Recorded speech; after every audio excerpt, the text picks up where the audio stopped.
세상의 모든 고민을 들어드립니다. 때로는 솔로몬처럼, 때로는 다비다처럼, 때로는 바나바처럼 여러분의 사소한 고민에도 주님의 마음으로 귀 기울이는 우리는 무엇이든 들어드리는 방송 노크 토크.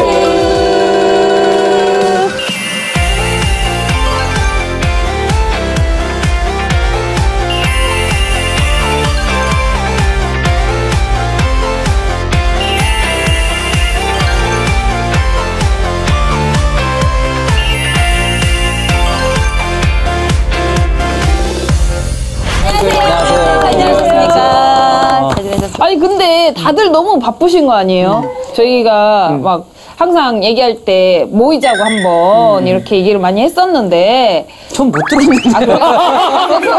죄송합니다. 미안해. 어떡해. 저 왕따. 아니 다른 방이 있는 게 아니고 이거 다른 방이 있어요? 아니에요. 뭐 하는 거야? 진실의 방 가야 되겠다. 아니요. 아니 그러니까 우리가 한 번도 이렇게 밖에서 보인 적이 없잖아요. 그렇죠. 그래서 같이 한번 모여서 우리끼리 또 해피바이러스도 뿜고 네. 좀 같이 모임을 회식을 한번 해야 되지 않나. 해야 될 것 같아요. 네, 시간이 괜찮으실 때. 저는 너무 좋습니다. 아, 저도 좋습니다. 수요일 날 하면 목사님 오실 수 있어요. 수요일만 빼고 좋습니다.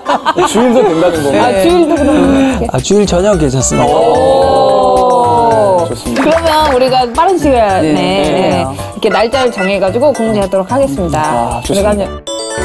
네, 그러면 노크토크 17번째 시간 시작해 볼 텐데요. 오늘의 이슈 키워드부터 만나볼게요. 이슈 키워드 보여주세요.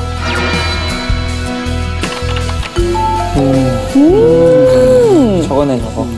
네, 오늘의 이슈 키워드는 바로 금수저인데요. 교수님, 네. 금수저라는 말은 언제부터 생긴 거예요? 사실 우리가 금수저란 말의 어원이 어디로부터 시작된지는 잘 모르겠으나 네. 우리가 서양 속담에 이런 말이 있잖아요. Born with a silver spoon. 야? 잘 모르겠지만 실버는 들리죠? 네, 실버랑 스푼은 실버는 들었습니다. 들리죠. 네. 그래서 우리가 이 은수저를 물고 나왔다. 이런 표현으로 아주 부유한 집안에서 운 좋게 태어났다. 이런 표현으로 우리가 이런 그 이야기를 듣게 되는데 네, 네. 지금은 금이 훨씬 더 시세가 좋고 늘 값이 나가고 특별히 위기의 순간에 더 값이 오르는 게 이제 금의 특성이다 보니까 이 금수저라는 말은 특별한 출생 그리고 누구보다 값진 환경에서 태어난 사람들을 일컬어서 우리가 금수저를 물고 나왔다 해서 다 빼고 금수저다 이렇게 얘기가 나온 게 아닌가 싶습니다. 네. 그렇다면 금수저라 불리는 자녀들이 실제로 사회에서 누리는 특권은 어느 정도인지 궁금하거든요. 출생부터 남달라요. 요람 재질부터 달라? 그럼요. 우리는 요람이 없죠, 일단. 네, 없죠. 없이 그냥 맨바닥에 누워서 시작하고 그 친구들이 이렇게 흔들리는 거. 흔들리는 거 있죠. 또 이게 조금 지나고 나면 유모차 타죠. 네. 단위수가 달라요. 저희 애들 4만 원짜리 탔거든요. 네. 그런데 그것도 바퀴 하나 빠져가지고 애 정말 잡을 뻔했잖아요. 그랬는데 이제 요새는 막 엄마들이 유모차가 몇백만 원짜리잖아요. 이 친구들은 심지어 몇천만 원짜리 유모차를 타기도 해요. 그런 걸 떠나서 이제 교육계로 들어가게 되죠. 영어 유치원. 급이 아주 여러 단계가 있습니다. 그래서 한 달에 진짜 엄청난 금액이 들어가는 곳도 있거든요. 네. 거기다가 아이들 벌써 태어나서 한 돌 조금 지나고 나면 선생님에게 찾아가서 이 아이의 미래와 교육에 대해서 컨설팅을 받아요. 굉장히 고가입니다. 네. 그런데다가 사립초, 사립중, 그다음에 이제 뭐 이런 좀 유수한 고등학교에 가거나 유학을 가거나 그리고 나서 대부분 다 외국 경험 많이 하죠. 지출 규모 장난 아니죠. 우리 용돈 다 쓰죠? 걔네 카드 쓴다? 그리고 얼마를 썼는지를 몰라. 이게 다른 거죠. 그리고 우리 과외 선생님들의 퀄리티가 달라요. 그리고 기본적으로 부모님이 살아계시는 내내 이 친구들은 생전에 건물을 물려받습니다. 이건 뭐 달라도 너무 달라. 제가 어떤 논문을 봤는데 그 뭐 학생의 잠재력과 부모님의 경제력 사이 어떤 연관이 있는지 한국 사회에서 이제 그 논문에 의하면 서울의 이제 강남구에 사는 사람들과 또 저소득 지역인 학생들의 이제 지능, 노력, 유전 이런 잠재력을 이렇게 분석해 보니까 이 서울대 추정 합격률이 1.7배 차이가 나더라는 거예요. 아무래도 좀 경제적으로 여유로운 쪽에서 서울대를 많이 가더라. 근데 실제로는 이제 연구 결과고 실제로 2014년도에 서울대학 합격률을 보니까 20배 넘게 차이가 나더라는 거죠. 근데 이건 뭐냐면 부모님의 소득 수준이 네. 학생의 잠재력보다 더 큰 영향을 준다. 그런 의미에서 사실은 금수저를 가지고 태어나면 더 좋은 교육 기회도 가지고 또 더 좋은 어떻게 보면 학벌을 가질 수 있는 그런 사회가 지금 되었다라고 볼 수 있고 이런 것들이 어떻게 보면 많은 사람들에게 좀 마음을 힘들게 만들 수 있는 우리 사회가 그렇게 공평하지는 않구나라고 느끼게 만드는 것 같아요. 또 하나 이렇게 조사 결과를 보니까 청년의 성공 요인에 관한 이제 인식 조사라는 게 있더라고요. 보니까 한국, 중국, 일본, 미국 대학생들에게 이제 설문을 해봤어요. 성공 요인이 뭐냐? 중국과 일본은 1순위로 재능이 중요하다라고 답을 했는데 네. 미국은 또 1순위로 노력이 중요하다라고 꼽은 반면에 한국은 압도적으로 부모의 재력이 중요하다. 이런 결과들을 보면 한국 사회에서 금수저로 태어난 것이 이 평등한 출발점에 서기보다 더 큰 우선적 기회를 가지고 벌써 출발점에 서 있다라는 거죠. 요새 애들이 장래희망 재벌 2세. 그러면 아버지가 재벌이어야 돼. 그치. 맞아요. 네, 쉽지 않죠? 아니 저는 제가 예술고등학교 졸업했거든요. 네네네. 근데 제 한 친구가 있는데 아버지가 중소기업 사장님이셨어요. 근데 얘는 시계부터 남달라요. 시계 1000만 원짜리. 고등학생. 그리고 신발 있잖아요. 네. 구찌 이런 거 안 신나? 구찌보다 더 비싼 거. 뭐죠? 우리 모르는 거죠? 저도 몰라요. 근데 아무튼 비싼 거래요. 이름 긴 거. 와가지고 얘기를 해. 이거 그거보다 비싸. 그거? 얼마요? 몰라. 너무 자랑만 하는 거예요. 근데 저는 아직도 그 친구가 충격이었던 게 고등학교 졸업을 하고 나서 저희가 이제 면허를 고등학교 때 고3 때 땄거든요. 근데 차가 없잖아요. 저도 장롱 면허 끝에 이제 제 돈으로 벌어서 자동차를 한 대 사서 운전을 한 지가 8개월밖에 안 됐는데 걔는 면허 따자마자 딱 한 거를 사주시는 거예요. 근데 돈을 또. 돈은 또 근데 엄청 잘 써요. 돈으로 눌러버리더라고, 친구들이. 생일 파티 할 때도 말을 못해.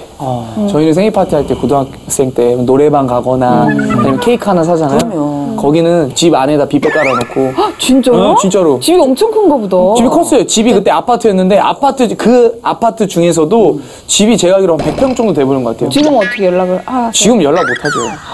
많이 다르잖아. 저는 주님의 사람이고 저는 세상 사람. 우리 같이 전도합시다. 그치? 편하게 지내고 싶어. 아니, 그래서 그런지 요즘 청소년, 청년들 중에 금수저를 부러워하는 사람도 많고, 더 나아가 자신이 처한 환경을 원망하는 친구들이 많다고 해요. 멀리 찾을 거 없이 뭐 저희 애들도 뭐 상대적 박탈감 엄청 큽니다. 네네네. 저희 애들도 자존감 꽤나 있다는 애들이거든요. 그래서 웬만하면 어디 가서 일단은 뭐 크게 이제 요거에서 밀리지 않고요. 네네네. 이제 부모가 둘 다 이제 가르치는 업종에 있다 그쵸. 보니까 애들도 말에는 그렇게 밀리는 스타일이 아니고 어느 날은 오들이 저한테 저희 딸이 얘기하더라고요. 엄마, 우리 반에 집에 가봤더니 집에 매화가 폈더라. 그런 거예요. 집에 매화가 폈대요. 근데 매화나무만 있는 게 아니에요. 네. 각종 희귀종 나무들이 집 안에 이렇게 있는. 그런 취미이시는 분 있어요. 네. 저희는 잘 살진 못해요. 그러나 절대 부족하지 않거든요. 그리고 뭐 용돈을 못 주는 것도 아니고 밥을 굶기는 것도 아니고 학비를 못 주는 것도 아니고 그리고 뭐 헌금 따박따박 주고 또 애들이 필요할 때는 뭐 친구들 선물도 살 수 있도록 충분히 이제 어느 정도 여유 있게 주는 편인데 그럼에도 불구하고 이 친구들도 보다 잘 사는 친구들이 많이 있는 경우에는 그냥 본인은 가만히 있는데요. 네.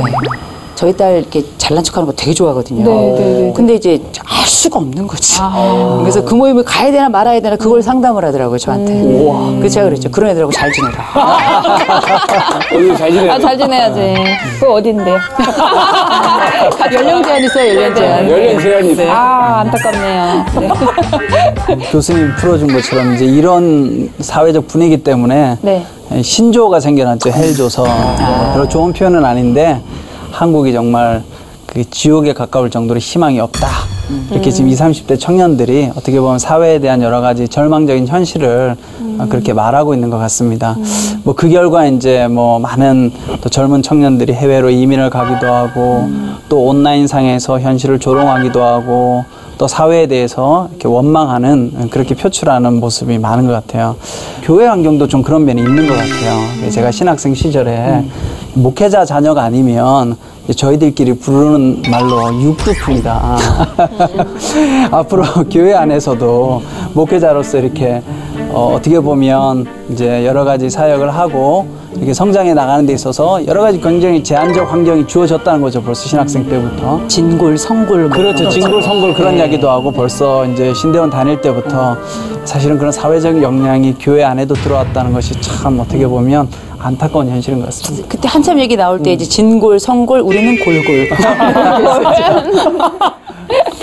저는 그 최근에 네, 그런 적이 있었어요. 제가 그 어떤 모임에 가서 이렇게 프로그램 진행을 해야 되는 경우가 있었어요. 근데 그 아파트가 되게 좋은 아파트였거든요. 네. 한 열 몇 명이 앉아 있는 거예요. 근데 봤더니 약간 그 뭐랄까 생일 파티인데 그 기업에 총수분들 자녀분들도 있더라고요. 자녀분들도 있고 막 삐까뻔쩍해요. 근데 자동차도 막 내 것만 국산이지 거기는 막 다 수입산이에요. 외제차를 끌고 오는 거예요. 근데 저랑 같은 연령대더라고요. 근데 좀 자존심이 상하잖아요. 나름. 근데 진행을 딱 끝나고 나니까 자괴감이 오는 거예요. 뭐냐면 내가 나랑 비슷한 애들 앞에서 내가 왜 쟤네한테 웃음을 주고 있지? 내가 왜 쟤네를 웃기고 있지? 근데 걔네는 또 깔깔깔깔 웃어. 막 좋아 재밌다고. 근데 약간 뭔가 내가 을인 것 같고 쟤네가 갑인 것 같은 거예요. 근데 끝나고 나서 걔네가 이제 친하게 지내는 시간이 있었는데 걔네가 그런 말을 하는 거예요. 근데 이 말이 되게 힘이 났어요. 나는 너를 보니까 오늘 정말 마음이 좀 아팠대요. 왜 마음이 아팠냐면 너는 그래도 네가 하고 싶은 일 하는데 자기는 자기 하고 싶은 일 못 하고 있대요. 그래서 거기서 제가 좀 위안을 얻었던 게 맞아. 나는 네 것들이랑 달라. 나는 첫째 예수를 믿고 있어. 니네는 올라가면 없어질 수도 있잖아. 근데 나는 올라가면 천국, 난 나라가 내 거야. 뭐 이런 마음이 드는 거. 두 번째는 그래, 난 상위 10% 안에 들었어. 왜? 개그맨이야. 근데 그런 걸로 이제 위안을 삼은 거죠. 그렇죠. 그래서 좀 마음이 좀 그렇더라고요. 근데 한편으로는 그러고 나서 걔네가 막 고맙다고 이러니까 또 다음에 또 가야 되나 막 이런 생각도 아유, 들고. 가야지. 가야지, 무조건. 남인 선배는 뭐 이런 적 없어요? 근데 저는, 개그맨 지망생 때 다 힘들잖아요. 그쵸. 근데 꿈을 쫓아가면서 저도 이제 아무것도 없이 70만 원 가지고 서울에 올라왔거든요. 부모님한테 이렇게 손 안 벌리고 아르바이트 해서. 근데 이제 개그맨 지망생들 중에 이 중에 한 명은 또 그래도 금수저가 있지 않을까 그런 생각을 했는데 한 명도 금수저가 없어요. 진짜로. 희한해. 실제 그렇잖아요. 개그맨들이 희한하게 희한해. 거의 금수저가 없고 다 자기가 노력해서 개그맨이 됐고 또 이렇게 힘들게 다 이렇게 생활을 했더라고요. 근데 금수저면 또 어떤 느낌일지는 모르겠지만 저희가 힘들게 준비를 해서 이렇게 개그맨이 되고 이렇게 많은 사람들이 좋아해주는 그런 직업을 또 행복하게 해주는 그런 직업을 갖게 됐잖아요. 그래서 굉장히 뭐 금수저가 막 부럽고 막 그렇지는 않거든요. 개그맨이 금수저라면 너무 한계에 많이 부딪힐 것 같아요. 아니, 서민들의 심정을 읽을 수가 없잖아요. 없죠. 심정을 읽어야 코드를 읽는데 저는 개그맨은 웃기는 사람들이 아니라 코드를 읽어내는 사람이라고 생각하거든요. 근데 읽어내야 코드를 이제 만들고 그걸 다시 전달해가지고 승화시키는 작업을 하는 건데 근데 이제 금수저면 그 심정에서 공유할 수 있는 영역이 너무 적잖아. 그렇죠. 맞아. 우리가 또 이렇게 또 감사하네. 네, 진짜 너무 감사하죠. 제가 요즘 느끼는 건 부유한 집안에서 태어났고 해서 무조건 다 행복한 건 아니더라고요. 자녀들에 대한 기대도 워낙 크고 간섭도 많고 실제로 그들의 삶은 어떤지 궁금하거든요. 연구들이 워낙에 많아요. 우리도 궁금하잖아요. 네. 진짜 돈이 많으면 행복한가? 맞아요. 이런 생각을 하게 되죠. 네네. 연구들이 막 쏟아집니다. 왜냐 진짜. 억울한 사람 많거든요. 아하, 심리학을 해도 또 뭐 여러 연구를 해도 도대체 진짜 사는 데 있어서 돈의 의미가 뭘까? 나라는 사람은 어떤 가치를 가지고 살아야 되나 고민하는 사람들은 한 번쯤은 고민해볼 주제들 연구자들이 모아서 네. 연구를 한 건데 실제 연구 결과는 뭐냐? 우리가 가지고 있는 재정 능력이 사실 행복하고 어느 정도 영향력이 함께 묶여 있다. 네. 이건 이제 분명하게 얘기를 하고 있어요. 그래서 이제 연구를 보면 이게 좀 나누어집니다. 이를테면 남부 캘리포니아 대학의 리처드 이스털린이라는 교수가 이제 돈하고 행복을 함께 연구를 한 거예요. 그랬더니 이 사람의 결론이 이겁니다. 소득이 늘어도 행복감은 안 늘더라. 또 다른 한쪽에 펜실바니아 대학에서 어떤 결과가 나오는가? 베시 스티븐슨하고 저스틴 웰퍼스라고 하는 교수 두 사람이 이렇게 이야기를 합니다. 아까 연구를 했던 이스털틴 교수 당신 산수 잘못했어. 보니까 우리가 연구를 해보니까 돈이 많아질수록 행복합디다. 이렇게 얘기를 하더라는 거죠. 그런 연구들이 양쪽에서 막 팽팽하게 여러 결과들을 쏟아냈는데 그걸 2010년에 노벨 경제학상을 받았던 수상자 앵거스 디턴이 가름을 해버립니다. 이 사람의 연구 결과는 뭐냐? 연봉 7만 5천 달러, 그러니까 우리나라로 돈을 치자면 연봉 8,500만 원. 네. 요게 넘으면 삶의 질은 증가하는데 행복감은 멈추더라. 더 이상 증가하지 않더라. 네네. 이런 결론을 내게 되는데 어떻게 보면은 우리가 알고 있는 금수저가 굉장히 부러운 면만 나와서 그렇지 금수저는 자기 또 돈값을 해야 돼요. 그러면요. 그래서 이 친구들이 가지고 있는 자존감이 높을 것 같지만 그닥 높지 않고 생활 수준은 높을 것 같지만 아니 금수저 부모는 잔소리 안 합니까? 그렇죠. 값만큼 할 겁니다. 아마. 그쵸. 그런데다가 내가 아무리 노력해도 내 부모만큼 잘 살거나 잘 되긴 어려울 거 아니에요. 이런 또 하나의 그 내부자들 간의 상대적 박탈감이 있기 때문에 어쩌면 그들이 느끼는 좌절감은 우리가 느끼는 것과 크게 차이가 없을 것이다. 사실 약간 역설적으로 한국 사회에서는 정말 이 금수저로 태어나면 행복할 가능성이 좀 높은 것 같아요. 저도 사실은 금수저였어요? 금수저가 아니라 흑수저였는데 파트 교육자로 있다가 전임 교육자가 되니까 조금 더 행복감은 늘더라고요. 네. 근데 우리 교수님 말씀하신 것처럼 아마 어느 정도 이상이 되면 행복감이 계속 높아지는 건 아닌 것 같아요. 우리가 성경에도 보면 성경에 나오는 이 뭐 왕들이 있잖아요. 네네. 금수저잖아요. 뭐 헤롯, 그 다음에 또 빌라도. 그런 경우 그렇죠. 본디에 빌라도 같은 경우 금수저인데 사실 불행한 인생이 되잖아요, 나중에. 근데 예수님, 전형적인 흑수저시죠, 그렇죠? 네. 예수님의 제자들도 흑수저고, 그렇게 보면 경제적인 부가 무조건 이렇게 행복으로 가는 건 아닌 것 같고, 최근에 제가 아는 분이 이제 대학 강사로 있다가 사실은 그 강사를 그만두게 됐어요. 그래서 실업자가 된 거죠. 그 부인이 이제 돈을 벌고 이제 힘들게 이제 생활을 하는 거예요. 근데 집을 옮겨야 되는데 전세 보증금의 계약금 10%를 구하기가 어려워가지고. 그래서 이분이 처음으로 자기가 태어나서 친구에게 전화를 했다는 거예요. 이 계약금 10%가 없는데 좀 빌려줄 수 없냐? 그 이야기를 저한테 하는 거예요. 너무너무 사실은 자존심 상하고 속상했다는 거죠. 그렇지만 또 그렇게 가난하고 힘들지만 꼭 그런 가난을 물려준 부모님에 대해서 이렇게 원망스러웠냐, 그렇지는 또 않다고 이야기하더라고요. 자기에게 좋은 가정 또 좋은 신앙의 모습을 물려줘서 그래도 감사하다. 그리고 하나는 이제 이 가정이 자녀를 입양을 했어요.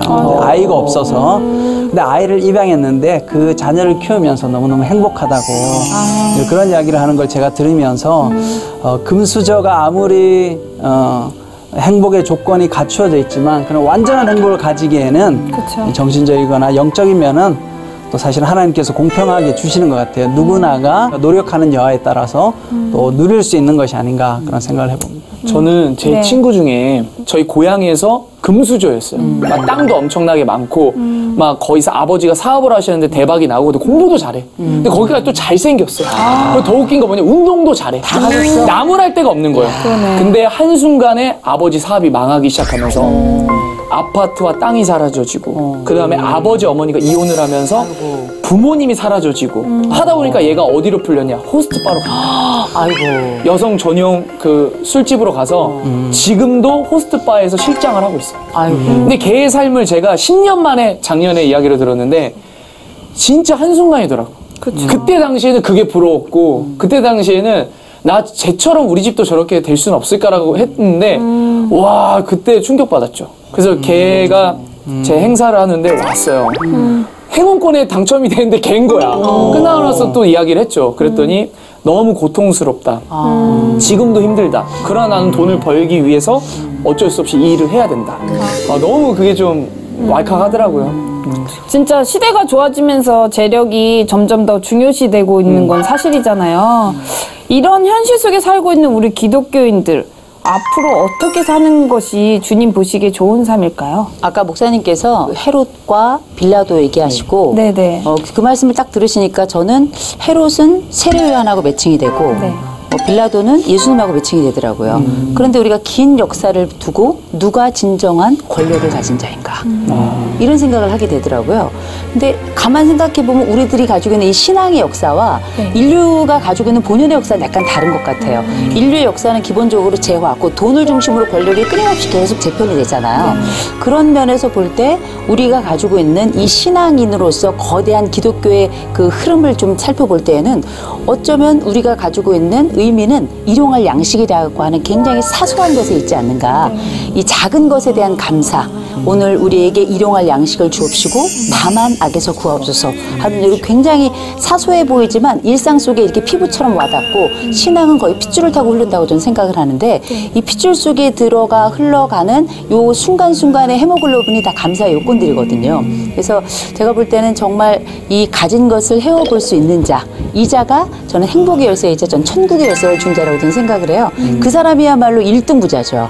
옛날에 그 한때 그 우리가 왜 거지 천사에서 최춘선 할아버지가 있었는데 행색이 굉장히 안 좋은 상태에서 전철에서 맨발로 다니면서 예수 믿으라고 전도지에 일일이 다 쓰셔가지고 그렇게 나누신 분으로 굉장히 유명한데 이분의 과거를 보면 전쟁 이후에 그 숱한 고아를 다 거두고 김포 지역에 그분 땅을 밟지 않으면 지나갈 수 없는 정도로 넓은 땅을 가지고 있었고 이 많은 것들을 팔아서 그 어린 생명들을 다 포대기처럼 끌어안은 거예요. 이런 인생의 여정을 가지고 있는 분이 맨 마지막 순간에까지 돌아가시는 순간까지 뭘 했냐면 우리가 살아가면서 여러 얘기들 여러 사람들을 만나지만 누가 1등 부자냐?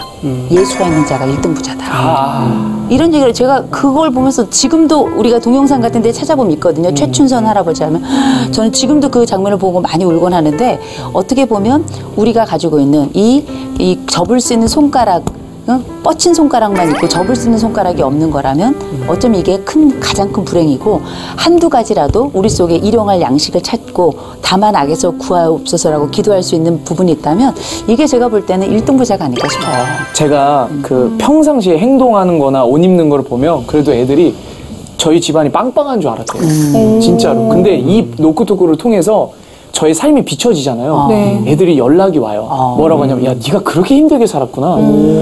어제 정확히 어제 교회에 형이 전화가 왔어요. 레오나 너하고 좀 상담할 게 있다고. 그래서 형 왜? 그랬더니 너 그렇게 힘들게 살았니? 사실 나도 그랬는데 몰랐어. 근데 저한테 그러면서 자기 집안 이야기를 하면서 내가 결혼을 하면 내 가정도 깨어질 것 같다는 거예요. 뭔가 모르게 그런 두려움에 대해서. 그러니까 제가 또 그 형에 대해서 그 몰랐던 부분을 제가 또 서로 같이 대화를 하다 보니 그 형이 힘을 얻었대요. 그래서 제가 느끼는 생각은 진정한 성공이 과연 무엇일까라고 했을 때 그래도 저는 이 말씀을 가지고 어릴 때 힘들었을 때 늘 살아왔거든요. 내게 은과 금은 없지만 오직 내게 있는 나사렛 예수 그리스도의 이름으로 일어나 걸으라라는 그 사도행전 3장 6절 말씀. 그래서 맨날 369 369 맨날 하거든요. 3장 6절이니까. 네, 구는 나는 구원을 받았다 해서 369 이렇게 해서 저는 외우고 다녔어요. 맨날 여기 가진 게 없으니까. 그러니까 뭔가 그렇게 막 합리화를 시키더라도 막 말씀을 가지고 그렇게 하는 게 좀 좋을 것 같다는 생각이 들더라고요. 개인적으로.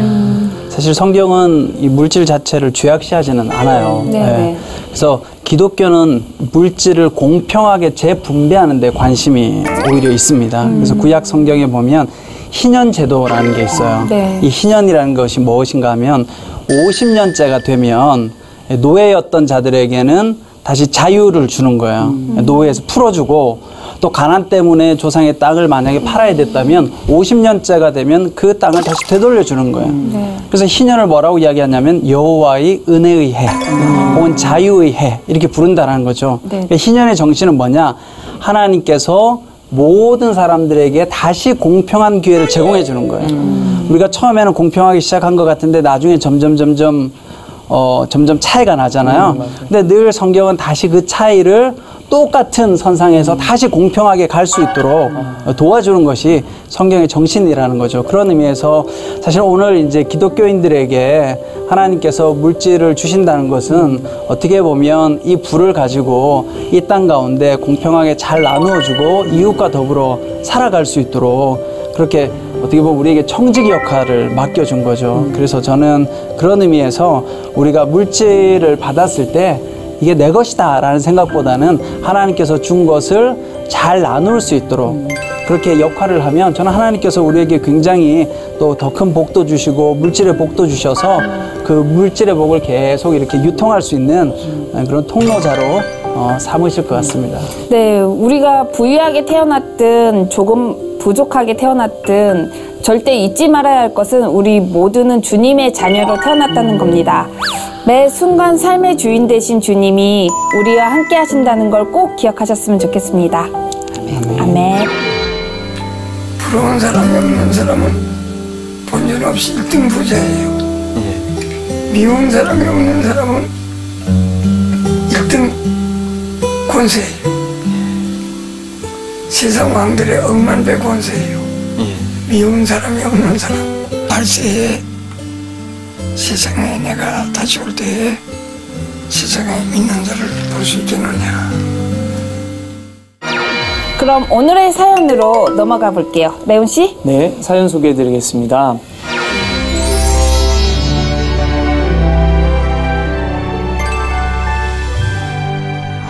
안녕하세요.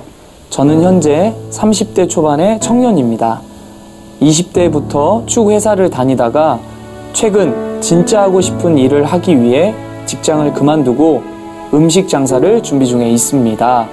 사실 음식점이라고 하기엔 제가 하고자 하는 메뉴들이 술과 함께 하기 좋은 메뉴가 많아서 술집에 더 가까운 것 같습니다. 음식 장사를 준비하면서 이렇게까지 될 줄은 몰랐는데 회사를 다닐 때랑은 완전히 다른 스케줄로 일을 하게 되다 보니 주의를 못 지키는 경우도 생기고 청년부 모임도 빠지게 되는 상황까지 발생하게 됐네요.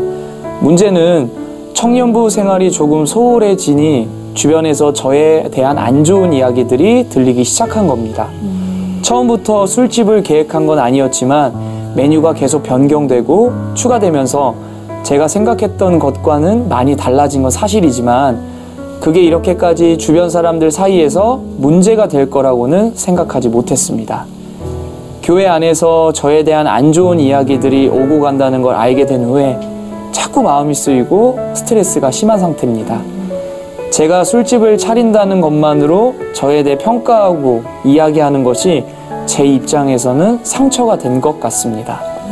모든 사람에게는 다 사정이 있고 때로는 어쩔 수 없는 상황들도 있는 건데 그게 정말 죽을 죄를 지은 것처럼 이야기하고 다니는 사람들이 이해가 안 됩니다.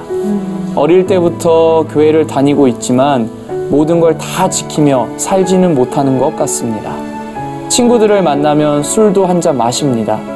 교회를 다닌다고 해서 모든 사람의 신앙생활이 같을 순 없다고 생각합니다. 조금 부족한 사람도 있고 노력하고 있지만 잘 안 되는 사람도 있고 천천히 따라가고 싶은데 교회가 너무 많은 걸 정죄하는 것 같다는 생각이 들 때면 나는 교회를 다니기에 부족한 사람인가 진지하게 고민하게 됩니다. 이제 곧 오픈인데 교회 사람들의 시선도 신경 쓰이고 마음이 불편해서 그냥 이 사업을 접어야 할지 어떻게 해야 할지 정말 모르겠습니다. 제가 어떤 선택을 해야 후회하지 않을까요? 올바른 선택을 할 수 있도록 도와주세요. 라고 사연을 보내주셨습니다. 네. 아무래도 기독교인들이 직업을 선택할 때 여러 부분에서 고민이 많은 건 사실인 것 같아요. 가장 많이 고민하는 부분은 어떤 부분인가요? 사실 근데 현실에서도 기독교인들도 어떻게 보면 세상 사람들처럼 네. 돈이 되느냐 안 되느냐를 많이 보는 경우도 있는 것 같아요. 네네. 근데 사실 이제 그건 뭐 기본적인 것이고 이제 진지하게 들여다보면 아마도 신앙생활을 하는 데 있어서 내가 얻은 이 직업이 방해가 될 때 고민을 하는 것 같아요. 예를 들면 주일날 일을 해야 되는 직장을 얻었을 때 이제 주일 성수 문제가 걸리는 거죠. 제가 아는 형제 같은 경우는 이제 이 힘든 이 상황 가운데서 이제 회사에 합격을 했어요. 근데 그 회사가 주일날 영업을 하는 유통업인 거야. 이게 너무 고민이 되는 거예요. 어떻게 할까?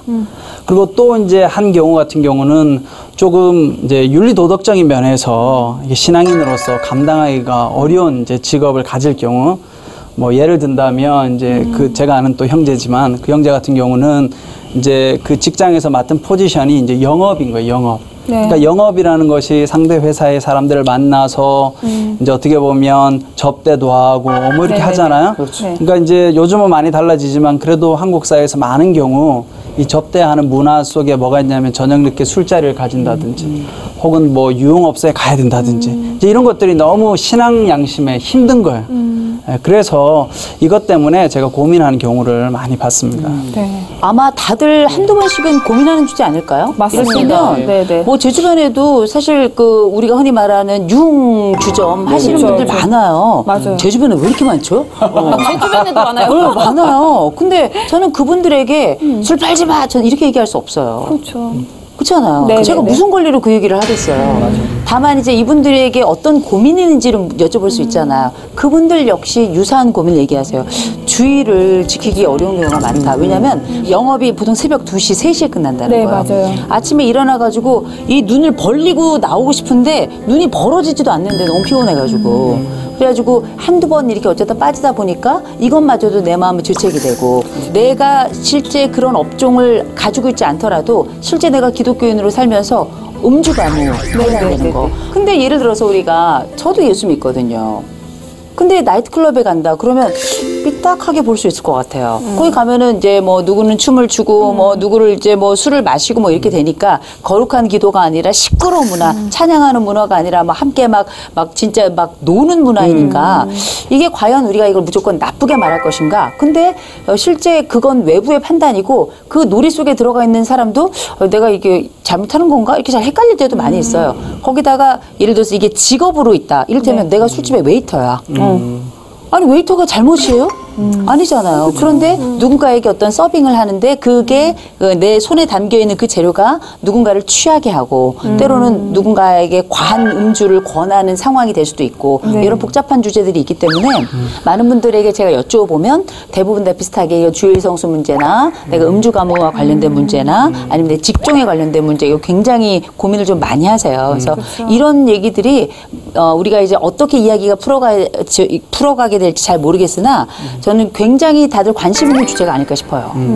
맞아요. 교수님 네. 말씀에 제가 격하게 공감이 네. 돼요. 왜 공감이 되냐면 주일날에 행사가 들어올 때가 있잖아요. 네네. 또는 촬영이 들어올 때가 있단 말이에요. 그런데 저는 그래도 전혀 못 가는 상황이면 큐티를 하거나 말씀을 아침에 보거나 그리고 하나님께 독대하면서 묵상을 하거나 또는 인터넷으로 예배를 드린다든지 또는 새벽 예배를 나가거나 아니면 저녁 예배를 나가거나 이렇게 아니면 다른 교회를 가요. 그런데 네네. 어떤 목사님이 저한테 되게 상처를 주신 목사님이 있어요. 네. 저한테 찾아오더니 레온 형제 하나님과 예배 시간은 지켜야 돼. 레온 형제 등에 날개를 달아준 사람이 하나님인데 레온 형제 날개 없애버리면 어떻게? 근데 이게 더 상처가 되는 거예요. 그래서 제가 그 목사님한테 한마디 했어요. 그럼 목사님이 제 월세 60만 원 내주실 거예요? 근데 나는 월화수목금토 일을 살아야지 나는 월세를 낼 수 있고 내가 먹고 사는 거예요. 목사님 월세 내주실 거야 했더니 월세라는 말을 한마디도 안 하시더라고요. 그러니까 돈 들어가니까 아무런 좀 말 마음은 어렵지. 그래서 교수님 말씀에 너무 와닿는 거예요. 아, 교수님이 나한테 해주신 말씀처럼 괜찮다라고. 근데 반드시 중요한 거는 그 공동체 안에 가서 나 많이 한 주 동안 이렇게 살았어요. 힘들었어요. 고생했어요. 하면서 이 공동체에 있는 형제 자매들끼리 나눔을 하는 것과 안 하는 것 진짜 차이가 있더라고요. 그렇죠. 내가 이거를 풀면서 나도 모르게 입으로 해방 효과가 또 나오는 게 있더라고요. 보면서 이게 진짜 괜히 공동체가 있는 게 아니에요. 보니까. 근데 제 주변에 이제 그렇게 술집을 하는 분이 또 계신데 크리스찬이세요. 지금 정말 친한 분인데 그분은 주일날은 쉬어요. 그날은 무조건 일요일날은 줄 성수를 하기 위해서 그걸 가게를 쉬더라고요. 평일은 주님 만나고 주일은 또 주님 만나고. 네, 그쵸. 네. 딱딱 쉬더라고요. 그래서 그런 부분은 또 괜찮은 것 같다라는 그런 생각이 들었어요. 같이 그래서 주일날 예배도 드릴 때도 있고. 근데 이제 기독교인들이 고민 중에 하나가 주일 성수를 또 지켜야 되니까 그게 가장 큰 고민일 거라는 생각이 들어요. 기독교인들에게 주일 성수랑 어떤 의미인가요? 표면적으로 보면 주일날 이제 대예배를 꼭 드려야 된다. 뭐죠? 네. 일요일날. 주중에 아무리 예배를 드려도 주일날 예배를 드리지 않으면 온전한 예배를 드린 것이 아니다. 네. 뭐 이런 느낌을 많이 가지고 있습니다, 사람들이. 그런데 사실은 예배가 무엇인지 한번 생각해 보면 신학적으로 예배라는 것은 하나님께서 나를 창조해 주시고 또 나를 구원해 주신 사건에 대한 감사의 응답이 예배거든요, 사실은. 네. 그러니까 그렇게 본다면 진정한 주일 성수라는 것은 단순하게 이 썬데이에 일요일 날 교회에 나가서 예배 드리는 것만을 말하는 것이 아니라 우리의 삶 가운데서 정말 하나님은 나의 창조주이십니다. 그리고 내 삶을 구원할 분은 하나님밖에 없습니다. 라고 감사의 고백을 하고 살아가는 것이 저는 진정한 주일 성수가 아닐까. 그런 의미에서 조금 우리가 현대사회에서 여러 가지 뭐 직업과 또 여러 가지 직종으로 인해서 우리가 좀 주의를 지키는 문제에 있어서는 고민을 좀 해볼 필요가 있을 것 같아요. 새로운 차원에서. 네. 제가 아는 분들 중에는 일주일 내내 일을 해야 되는 분들이 계세요. 네네. 근데 그러면 주일날 그 시간대 예배를 할 수가 없는 거예요. 그래서 제가 아는 분 중에 한 분은 어떻게 하냐면 수요일에 그 옆쪽에 있는 회사에서 직장인들을 위한 예배가 있어요. 이 사람에게는 요 수요 예배가 주일 예배인 거예요. 그래가지고 우리가 왜 달력을 보면 주일이 먼저 있고 네네. 그 다음에 이렇게 쫙 가잖아. 이게 네네. 굉장히 아주 의미 있는 그 달력의 체계잖아요. 주님께서 우리에게 주신 날을 먼저 기억하고 그 다음에 이걸 기억을 중심으로 나머지로 이 기억으로 살아가는 것. 이게 이제 달력이 주는 의미라고 저는 생각을 하는데 이분은 어떻게 하느냐. 이분이 예수를 믿은 지가 얼마 안 됐어요. 근데 교회는 너무 가고 싶은데 일 때문에 갈 수가 없는 거예요. 그러니까 어떻게 했냐면 이 사람은 그 직장인을 위한 수요 예배를 통해서 나의 나머지 주일이 요 수요일을 중심으로 해서 나머지 요일이 돌아가요. 이거 뭐냐면 마음의 보물을 발견하고 내 삶을 재편하는 거죠. 내 나름대로의 방식으로 내가 할 수 있는 범위 내에서 대신에 이 예배에 절대 빠지지 않아요. 그러니까 이게 우리가 꼭 주일이라고 하는 것이 누가 우리에게 일요일 썬데이가 반드시 지켜야 될 주일의 날이라고 얘기해 준 건 아니에요. 그렇죠. 적어도 우리가 가지고 있는 신앙은 적어도 가치의 기준 그리고 흔들림 없는 하나의 표준으로서 이 신앙의 그 형태와 그 틀을 유지하기 위해서 나는 어떤 노력을 하고 있는가 그리고 그 노력을 한결같이 지켜나가는 일관성을 가지고 있는가 어쩌면 이게 바로 신앙의 실천이고 이게 바로 내 방식의 드림이 아닐까 그런 생각을 해봐요. 저는 네. 영적인 신장을 다시 한번 그 심폐소생하는 날 같아요. 주일이. 아, 주일이. 진정한 예배의 시작은 교회 밖을 나서는 순간부터입니다. 라는 그런 주보가 있더라고요. 근데 다 똑같아요. 아멘, 아멘 하고 울어요. 그러고 나서 막 두 손 들고 주님 앞에 갑니다 해요. 근데 딱 세상 나가는 순간 욕을 더 잘해. 그리고 힘을 얻었어. 힘을 얻었어. 그걸로 한 주를 살아가는 거예요. 그러니까 저는 약간 그런 것 같아요. 이 말이 되게 표현이 위험할 수 있는데 뭔가 약간 조울증처럼 교회 가다가 막 웃다가 하하 누가 한번 울거나 은혜 나누면 그랬구나. 또 웃어 하하 이러다가 이게 악순환이 되다 보니까 약간 저도 가면서 이게 맞는 건가라는 생각이 들 때도 있더라고. 근데 내가 이렇게 살면 안 되잖아 하면서 내 심장이 그래도 주일날 예배를 드리면서 내가 그래도 예수님 거구나. 또 세상 나가면 또 이상하게 되고 하니까 다시 한번 제세 동기처럼 이렇게 할 수 있는 것 같아요. 주일날이. 그나마. 맞아요. 근데 저에게 주일 성수란 좀 아지트? 아지트. 평소에 자주 가는 곳 있잖아요. 그 편안하고 그곳에 갔을 때 편안하고 거기서 좋은 사람들과 또 저의 얘기를 같이 나눌 수 있고 그렇잖아요. 그래서 교회 가면은 정말 제가 딴 사람한테 하지 못하는 그런 얘기들을 하나님께 들을 수 있고 저의 비밀들을 얘기할 수 있고 고백할 수 있는 시간인 것 같아서 아지트 같은 그런 생각이 들더라고요. 근데 부득이하게 못 가시는 분들 있잖아요. 근데 저 아시는 분이 그분이 이제 교회 너무 가고 싶은데 일 때문에 못 간다고 하더라고요. 그래서 목사님이 교회 그분 일하는 곳에 와서 책을 한 권을 주면서 이거 읽으라고. 근데 목사님 저희가 교회 주일 성수를 못해서 좀 마음이 너무 어렵습니다. 그랬는데 그 목사님께서 그 얘기를 했대요. 내 마음속에 교회를 세우세요. 이렇게 그 얘기를 하셨다고 하더라고요. 그래서 너무 저도 감동받아가지고 뭐 꼭 주일 성수를 못하더라도 막 갈등하시는 분들이 계셨으면 그 자기 안에 교회를 세우는 것도 괜찮지 않을까라는 그런 생각이 들고요. 근데 목사님, 우리가 주일 성수를 떠나서 직업을 선택할 때 조심해야 할 직업이 있을 것 같아요. 어떤 직업이 있을까요? 제가 볼 때는 사실 기독교인이냐 아니냐를 떠나서 똑같이 이 사회에서 우리가 직업을 선택할 때 건전하지 않고 사회적으로 용납되지 않는 직업을 가지는 것은 바람직하지가 않은 것 같아요. 네네네.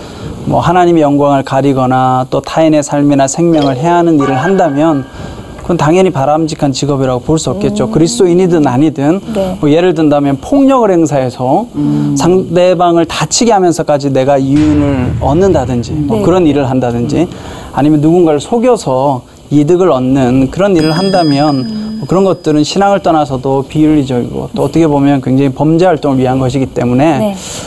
이런 일들은 당연히 가져서는 안 될 직업이지 않을까 생각합니다. 네. 그러면 지금 현재 술을 파는 음식 사업을 시작하려는 사연의 주인공, 고민이 참 많아 보여요. 어떻게 하는 것이 올바른 선택일까요? 제 생각에 답이 정해져 있는 건 아닌 것 같아요. 네, 다만 이제 제 생각을 이제 가볍게 좀 말씀을 드리자면 네. 제일 먼저는 운영의 원칙을 먼저 좀 정하셔야 되지 않을까 싶어요. 첫째, 주일날 운영할 것인가. 아까. 예. 이거 할 것인가 말 것인가 결정하는 거. 이거는 주인장만이에요. 그렇죠. 그건 주인장이 선택할 수 있는 거기 때문에 다만 우리가 예를 들어서 주일날 뭐 영업을 하더라도 주점이나 혹은 안주를 함께 이렇게 파는 이런 곳은 대개는 그렇게 꼭두새벽부터 열진 않아요. 그럼 보통 한 2시나 3시, 늦게는 뭐 4시부터 여는 분들도 계시기 때문에 내가 주일날 예배를 어떻게 드릴 것인가에 대한 결정을 드리는 거. 그건 결정을 하셔야 될 것 같고요. 그 정도 결정을 못 할 것 같으면 갈등하지도 말아야죠. 예. 그런데 우리가 흥미롭게 봐야 될 게 있어요. 미국에는 펍 철치라는 게 있습니다.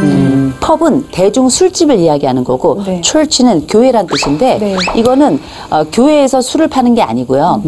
이 펍, 그 대중 그 술집에서 영업을 해요. 영업을 하는데 주일날 저녁에 거기서 예배를 드려. 예배를 드려요. 범죄의 자리처럼 느껴지잖아요. 그런데 그 자리에서 예배를 드려요. 예배를 드린 다음에 뭐 하는가? 그 자리에 사실 웬만해서는 교회를 가지 못하는 노숙자들, 네. 함께 그 자리에 술집에 자연스럽게 들락날락 했던 사람들도 그 자리에 와서 예배를 드려요. 그리고 나서 여기서 같이 음식도 만들어. 네. 만들거나 혹은 함께 했던 그 음식들 중에 일부를 싸가지고 밖에 나가서 다른 노숙자들에게 나누어 주거나 아니면은 우리가 알고 있는 여러 다른 영역에서 우리가 할 수 있는 선한 일을 찾는 거예요. 이게 누군가가 볼 때는 이게 합리화처럼 보일 수 있어요. 네. 이거 뭐야? 우리가 흔히 이제 합리화란 말 말고 또 다른 말 중에 어떤 게 있냐면 이를테면 동네 주변 사람들한테 가가지고 삥을 막 뜯어 조폭이 막 삥을 뜯은 다음에 타가소에다가 고아원에다가 돈을 내.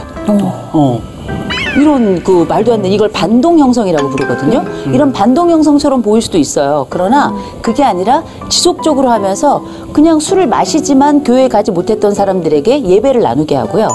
노숙 현장에 있기 때문에 사실 교회 가기 껄끄러운 사람들에게 함께 와서 예배라는 공간으로 만들어내더라고요. 그러니까 결국 이게 뭐냐?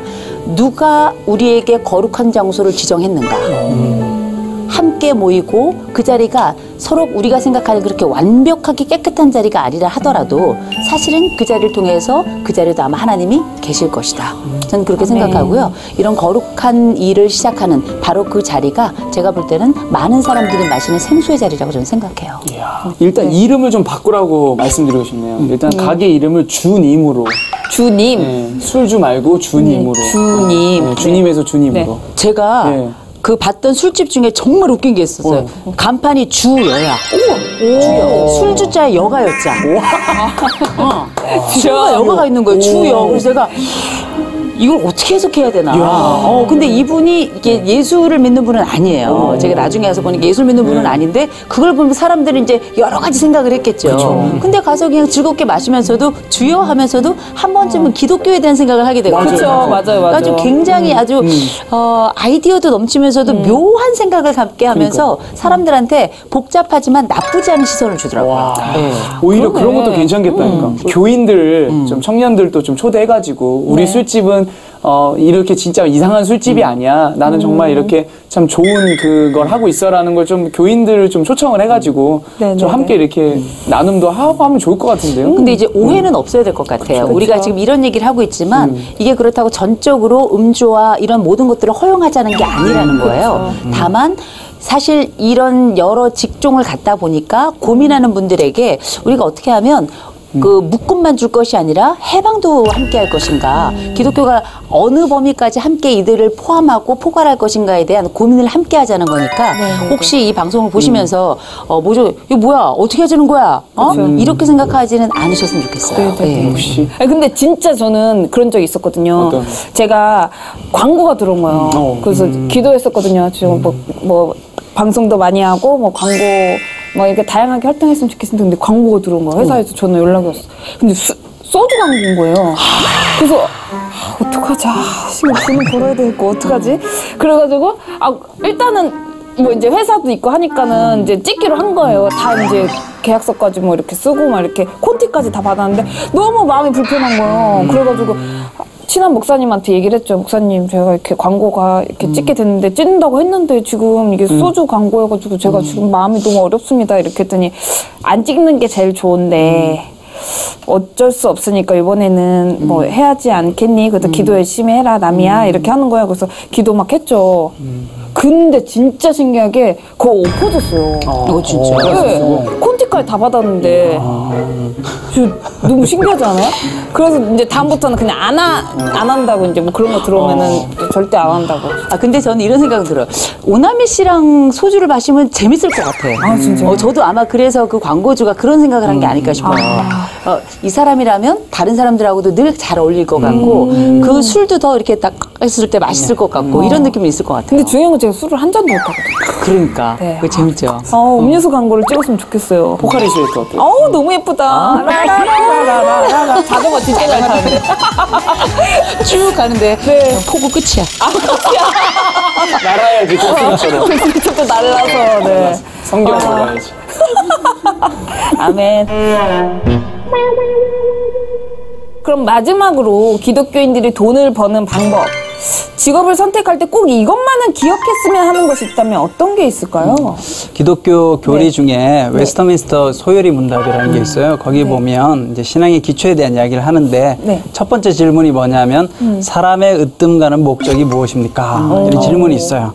그리고 그 답이 뭐냐면 사람의 으뜸가는 목적은 하나님을 영화롭게 하는 것과 하나님을 영원토록 즐거워하는 것입니다. 라고 답이 되어져 있어요. 이게 뭐냐면 내가 하는 일이 하나님께 영광을 돌릴 수 있는 것인가. 이 사연자도 사실 그게 고민인 거잖아요. 일단 질문을 하고 나름대로 하나님께서 정말 이 일을 영화롭게 받으시고 좋아하실까. 이런 질문을 던져보면 좋을 것 같고 두 번째는 그럼 하나님께서 영광 받으신 걸 어떻게 할 수 있을까. 저는 결국은 우리 마음 가운데 평안함 또 하나님과 더불어 함께하면서 오는 기쁨 이런 것들이 있어야 사실은 하나님 영광 받으신 거거든요. 그러려고 하면 결국 하나님 우리 각자에게 주신 천부적인 재능, 소질들 지금도 여기 보면 음식을 만드는 건 좋아하지만 상황에 떠밀려서 어쩔 수 없이 좀 술을 많이 팔게 됐잖아요. 그렇죠. 그렇게 보면 이게 정말 좋아하는 건 또 아닐 수 있는 거예요. 요리하는 건 좋아하는 거지만 그렇게 보면 내가 정말 좋아하고 또 하나님께 영광을 끼치고 또 그렇게 할 수 있는 걸 선택하는 것이 중요하고 마지막으로는 어쨌든 내가 하는 일을 통해서 하나님 나라를 위해서 덕을 끼칠 수 있는가. 결국 기독교인의 삶은 윤리적으로도 구현될 필요가 있거든요. 그래서 내가 하는 일이 많은 사람들에게 좀 가치가 있고 의미를 제공할 수 있는가. 그런 것들을 기준을 가지고 자신의 직업을 한번 생각해 보면 또 거기에서 해답이 나올 수 있지 않을까. 아까 제가 이야기했던 것 중에 어떤 형제가 이제 주일 성수 때문에 네. 굉장히 이제 취직하기가 힘든데 주일날 이렇게 딱 붙었잖아요. 그 회사에. 굉장히 고민이 된 게 사실은 그 다음 주에 다른 회사가 이제 발표를 기다리고 있는 거예요. 근데 이제 요 회사를 만약에 내가 주일날 가야 되니까 안 가기로 결정하면 사실 그 다음 주에 발표가 있긴 하나 어떻게 될지 모르는 거예요. 만약 여기 발표를 했는데 여기도 떨어지면 이제 다 떨어지는 거예요. 취업을 못하고. 그런 딜레마 속에서 결국은 그 형제가 주일날 그 영업하는 회사를 그냥 포기를 했어요. 근데 그 다음 주는 사실은 그 회사는 더 들어가기 힘든 회사였어요. 사실은 현실적으로는 좀 불가능한 대기업이었는데 근데 거기가 돼버린 거예요. 그래서 저는 우리 그리스도인들은 조금 그런 당장 눈앞에 보이는 유익보다 하나님께서 좋아하실 일이 무엇일까 고민하고 기도하면 또 하나님께서 길을 열어주시지 않을까 그런 생각을 합니다. 아멘. 저는 약간 다른 말씀을 좀 드리고 싶은데 그러고 싶지만 그러지 못할 때가 많아요. 그렇죠. 그러나 우리의 기준은 목사님 말씀이 저는 정확히 맞다고 생각합니다. 그렇게 머릿속에 기본적인 기준을 가져가는데 내가 그러지 못할 경우에는 그 범위에서 가장 가까운 나만의 기준을 만들고 이 기준을 끝까지 지키려고 애를 써야 된다고 생각해요. 우리가 교회에서 예를 들어서 뭐 주일날도 쉬고 또 뭐 다른 일을 하지 않아도 되는 이런 직종을 가지고 있으면 우리도 주일 성수 하고 싶어요. 그런 직종을 갖고 싶어요. 그러나 우리가 그런 상황이 되지 못하고 우리가 그런 직업을 가지고 있지 못하면 그렇다고 내가 예수를 놔버릴 수는 없는 거거든요. 평생 죄책감을 가지고 살 필요도 저는 없다고 생각해요. 그러나 우리가 경우에 따라서 기본적인 중추, 중심, 핵심, 척추 이거는 유지하고 다만 여기에 충분히 부합할 수 없을 때는 또 다른 부가적 조건을 내 나름대로 정하고 이것만큼은 끝까지 지키려고 하는 것. 그게 어쩌면 깔뱅이 우리한테 이야기했던 직업 소명에 있어서 어떻게 이 직업이 나에게 의미를 갖게 하는가, 나를 살려내고 그 가운데 하나님의 영광을 드러내는가에 관련된 기본적인 준칙이 되지 않을까 싶어요. 옛날에 목사님들이 설교 시간에 했던 그 예와 유머가 하나 생각이 났습니다. 오, 기대된다. 어떤 한 사람이 하나님 나 복권 1등 당첨되게 해주세요. 하나님 복권 1등 제발 당첨되게 해주세요. 10년을 기도했대요. 근데 당첨이 안 되니까 하나님 당신은 없습니다. 하나님 당신 왜 나 당첨 안 되게 해주는 거예요? 하니까 하나님 뭐라고 한 줄 아세요? 뭐라고요? 네가 복권을 사야 당첨되게 해주지. 그러니까 여기서 이제 교수님 말씀 듣고 생각났던 부분이 우리는 맨날 달라고만 기도한다는 거죠. 내가 노력도 안 하고 실천도 안 하면서. 그래서 저와 같이 지금 청년의 시기를 살고 있잖아요. 그쵸. 진로 고민하고 맨날 어떤 걸 해먹고 살지 고민하고 단돈 월세 60만 원, 그 50만 원 못 내가지고 어떻게 하면 내가 이 돈을 벌고 그리고 내가 주택 청약은 어떻게 해야 되고 이거 어떻게 보면 제 고민이에요.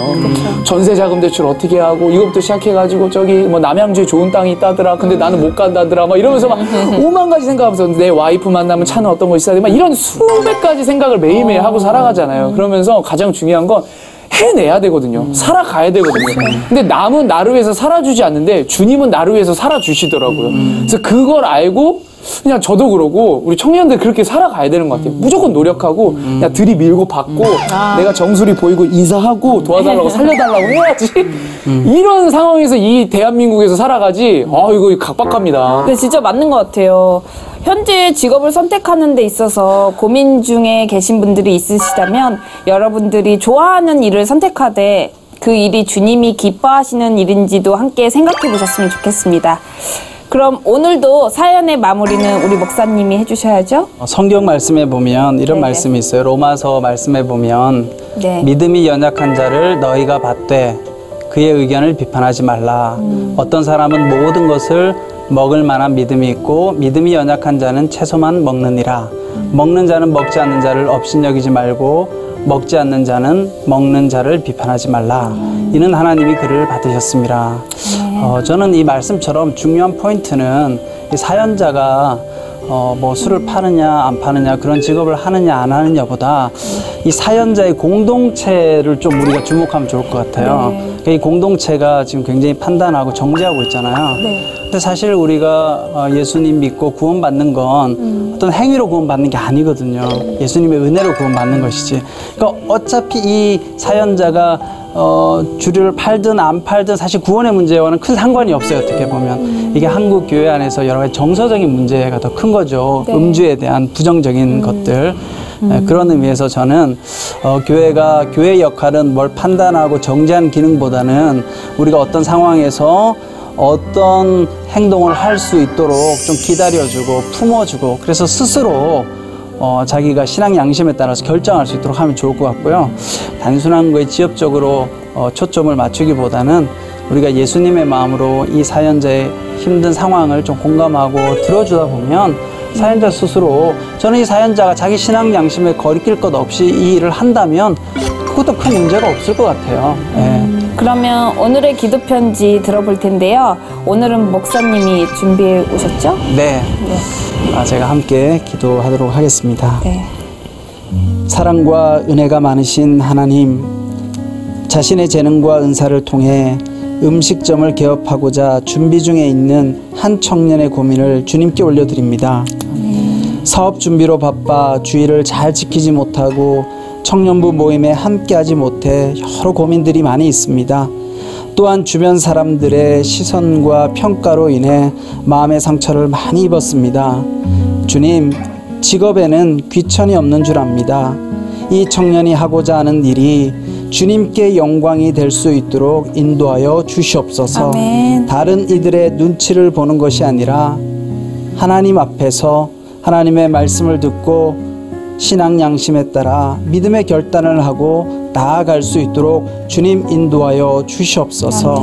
주님께서 이 청년의 모든 길을 인도하여 주실 줄 믿사옵고 예수 그리스도의 이름으로 기도드리옵나이다. 아멘.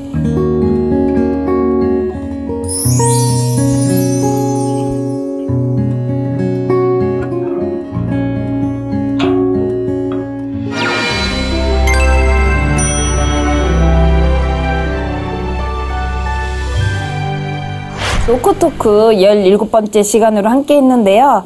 어떻게 다들 어떠셨어요? 저는 노크토크가 좋은 게 네. 아주 현실적인 이야기를 솔직하게 나눌 수 있어서 되게 좋아요. 그게 그냥 우리의 일상이거든요. 우리의 세포고. 오늘도 저는 되게 좋았어요.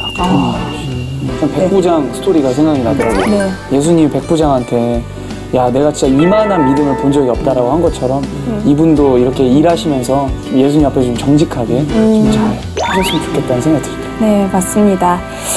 끝으로 오늘은 제가 좋아하는 찬양 가사 중 한 소절 같이 나누면서 마무리하도록 하겠습니다.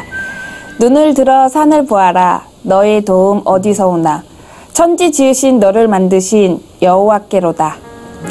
네, 우리가 뭔가를 선택하고 결정할 때 우리를 도와주시는 분이 누구인지, 우리의 도움이 어디서부터 오는지를 꼭 기억하셨으면 좋겠습니다. 누군가 내 이야기를 들어주길 원한다면 주저 말고 노크해주세요. 때로는 솔로몬처럼, 때로는 다비다처럼, 때로는 바나바처럼 여러분의 모든 고민을 주님의 마음으로 들어드리겠습니다. 사랑과 위로가 함께하는 이곳은 노크 토크. 다음 주에 만나요. 다음 주에 만나요. 세상에 좋은 이별은 없는 것 같아요. 분노도 나고 상대방이 원망스럽고. 이 여자 뭐야? 남자 생겼나? 화이생했나? 이별은 힘든 거예요. 아파요. 이별이 쉬웠어? 제가 사랑하지 않았던 거죠. 그래서 꼭 이별할 때 이별 노래만 부르잖아요. 다 내 노래 같잖아. 그렇지, 다 내 노래 같고. 그분이 우시는 거예요. 근데 눈물이 안 떨어지더라고요. 그래서 지금 웃는 척 하는 거야. 피나? 이별은 여인숙과 같다라고 하는 거예요. 정리를 해줘야 다른 손님이 내 마음에 들어온다 이거죠. 이틀이나 3일 만에 답장이 오는 경우도 있어요. 갑자기 제 얘기까지 상담을 하고 해요. 저도 그런 적 있어요. 아니, 괜찮아. 그래, 다 있잖아. 다 있어요. 남인 것처럼 한 적 있어. 그래, 다 있어.